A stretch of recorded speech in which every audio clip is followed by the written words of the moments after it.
The Journal editorial board then says they asked him about the contractors that he had work for him in South Jersey. Trump's answer was, quote, "Some of them may have been mob-oriented. I don't know."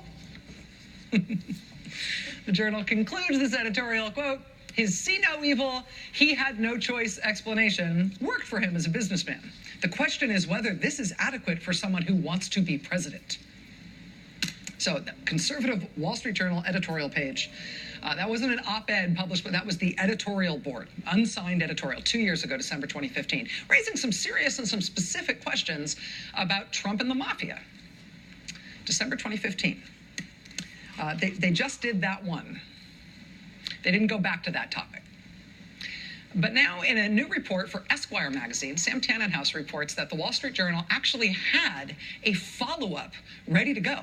They had a second hit on Trump and the mafia to follow that barn burner of a first one, but apparently they killed it.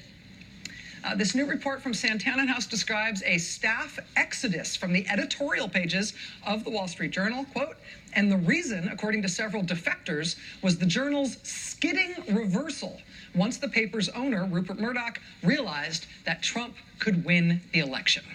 Several sources pointed to editorials by one writer who wrote a strong attack on mob dealings and had a second ready to go. But as Trump got closer to clinching the nomination, the Journal kept delaying publication, saying that the second piece on Trump and the mafia, quote, needed work. It never ran. So that top-down decision at the Wall Street Journal to hold fire on Trump, even on substantive concerns about Trump and his ties to organized crime, that appears to have led to a large number, at least reportedly, according to the Esquire magazine this week, that led to a large number of departures, staff departures from the conservative editorial page of that newspaper. Now, the Wall Street Journal is an august and very well-respected national caliber paper.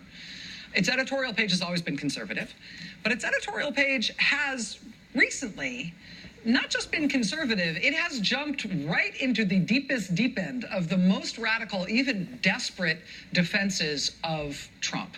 The editorial page of the Wall Street Journal has recently called on Robert Mueller, the special counsel investigating Russia, called on him to resign. Since that staff exodus from that paper of conservative writers who were troubled about the pro-Trump turn at that paper being directed from the paper's ownership, the paper has even published calls for President Trump to issue blanket preemptive pardons for everybody implicated in the Russia scandal. And of course, there's a dividing line between the editorial page of a newspaper and the news division of a newspaper. But it's hard not to notice that hard news and investigative journalists, and particularly national security specialist journalists at the Wall Street Journal, have also been flying the coop in unusual numbers recently at the Wall Street Journal. Just this week, the Wall Street Journal lost this guy. You recognize him from national reporting this year that has been of intense interest, particularly on the Russia scandal. This is Shane Harris, national security reporter at the Wall Street Journal. He's the one who broke that bombshell story about Peter Smith, the Republican activist who actually contacted Russian hackers during the campaign to try to get dirt on Hillary Clinton from the hackers to help the Trump campaign. You'll also remember that Peter Smith mysteriously committed suicide not long after talking to Shane Harris for that story.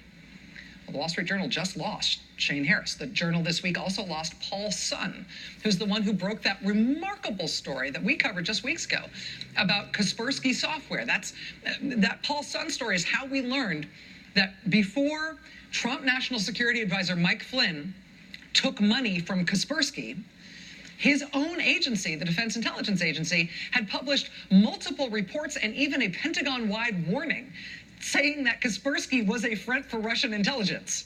That's how we found out that Mike Flynn knowingly took money from a company that he himself knew was a front from Russian intelligence.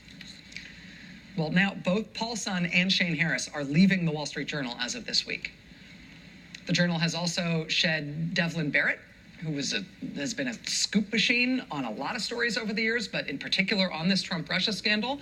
The Wall Street Journal also lost Adam Entis, who's the reporter who ended up breaking that big story during the transition, that during the transition, Eric Prince had held a secret back-channel meeting in the Seychelles with a guy who'd been sent from Vladimir Putin, right? So a big chunk of their editorial staff, we now know, fled that paper in the wake of its turn towards supporting Trump.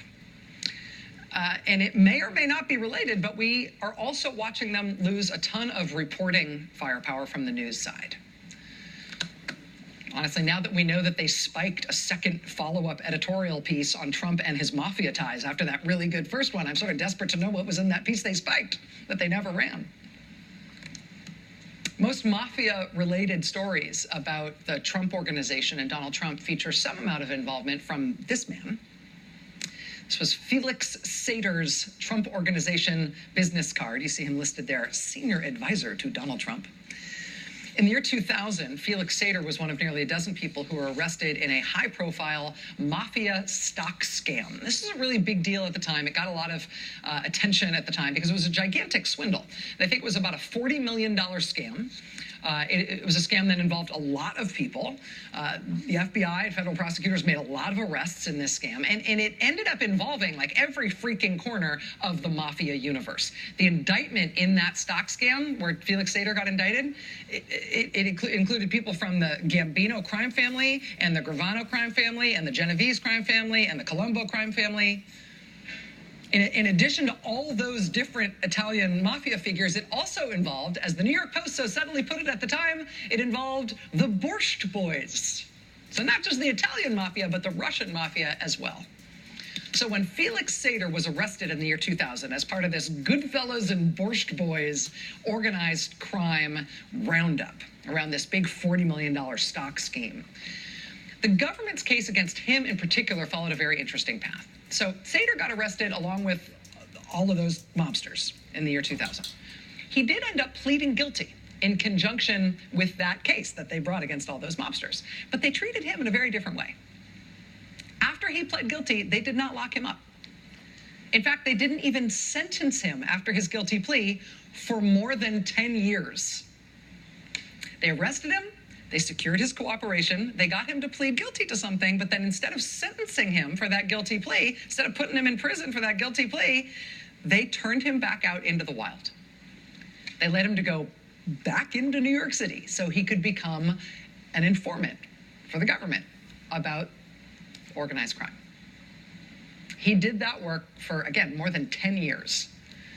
It actually ended up becoming kind of a sidebar minor controversy during the confirmation hearings for Attorney General Loretta Lynch, because she'd been the prosecutor in Brooklyn who brought that big mob case, who'd overseen this decade-long informant deal with Felix Sater, right? But for that decade, while prosecutors left him out in the wild, left him out there collecting information and giving the government information